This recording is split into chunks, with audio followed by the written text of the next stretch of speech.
Toprak Razgatlıoğlu has admitted that he is preparing to copy elements of Fabio Quartararo's bike setup for the upcoming Catalan Grand Prix, after Yamaha's new V4 MotoGP machine showed dramatically different levels of competitiveness between riders at Le Mans.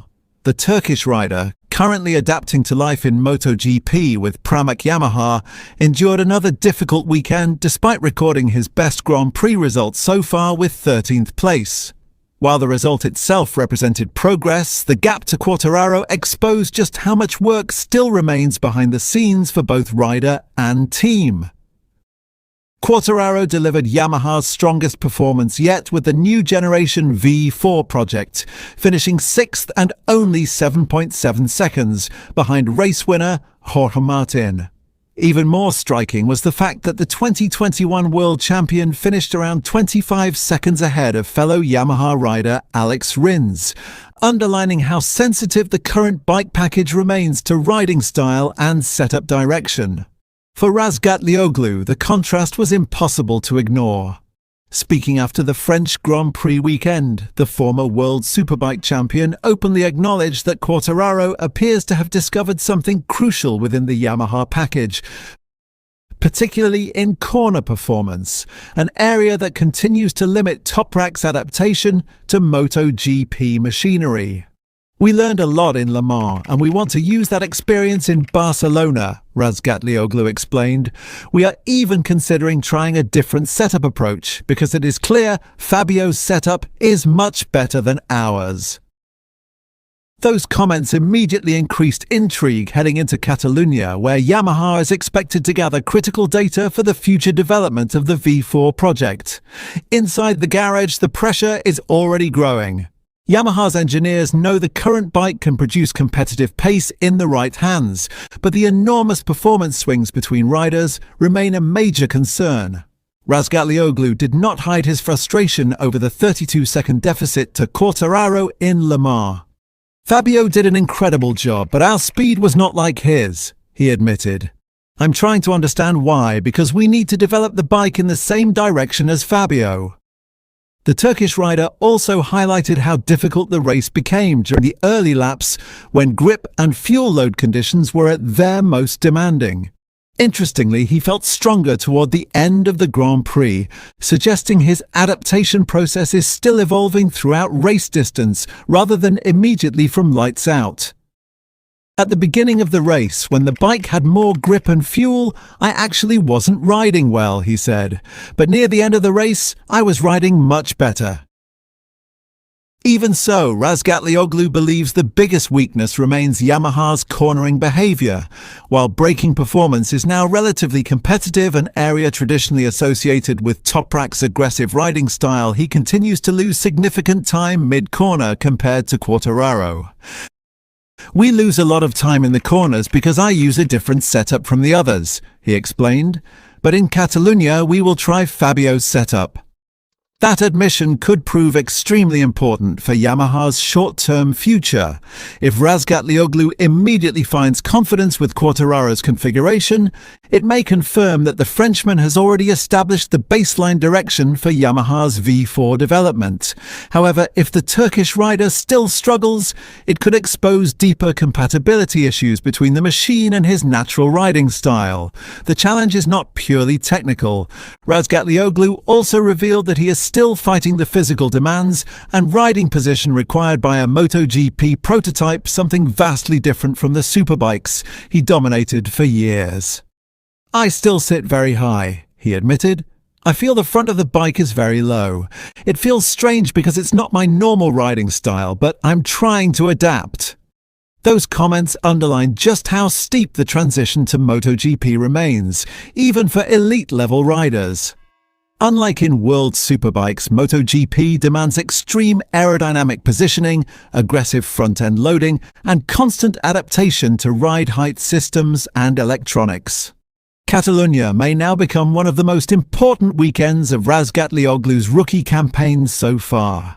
The flowing nature of the Barcelona circuit traditionally rewards strong corner speed and stability, Exactly the areas Yamaha and Toprak are trying to improve. If the setup gamble works, Yamaha could finally gain a second competitive reference point alongside Quartararo. But if the struggles continue, questions surrounding the long-term direction of both the V4 project and Razgatlıoğlu's adaptation to MotoGP will only intensify as the season moves deeper into its critical European phase.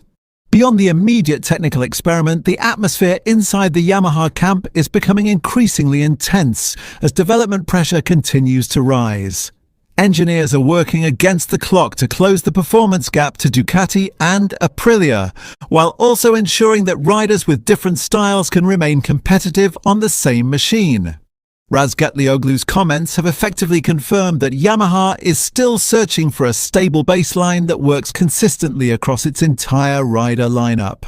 For Quartararo, the situation is both encouraging and frustrating at the same time. The Frenchman has finally started to unlock more speed from the V4 package, but his performances are also exposing how difficult the bike remains for others to understand. Inside the paddock, several rivals have quietly admitted that Quartararo's ability to carry corner speed is masking some of the Yamaha's deeper weaknesses. That reality places even greater importance on the Catalunya weekend. Yamaha cannot afford to rely solely on one rider if it hopes to challenge consistently at the front again. The factory needs confirmation that its current development path can be replicated by multiple riders, especially with the 2027 regulation changes already influencing long-term planning behind closed doors. Razgatlıoğlu's adaptation process has also become one of the most closely watched stories in MotoGP this season. The Turkish rider arrived in the championship with enormous expectations after dominating in World Superbikes, but the transition has proven far more complicated than many anticipated. MotoGP machinery demands a completely different rhythm, especially in high-speed direction changes and aerodynamic management. Despite the difficulties, there are still positive signs emerging from Toprak's performances. Team insiders reportedly remain impressed by his braking ability and raw race instincts, particularly during chaotic moments in traffic. Some engineers even believe that once he fully understands the front tyre behaviour of the Michelin package, his aggressive style could become a serious weapon. Catalunya may provide the perfect opportunity for that breakthrough. The circuit's long corners and flowing layout place huge emphasis on rider confidence during lean angle transitions. If Razgatlıoğlu manages to feel more natural with Quartararo's setup philosophy, it could immediately reduce one of the biggest weaknesses currently hurting his lap time. Another important factor will be tyre management over race distance. Yamaha has struggled throughout the season with rear grip drop during the middle phase of races, forcing riders into defensive riding patterns.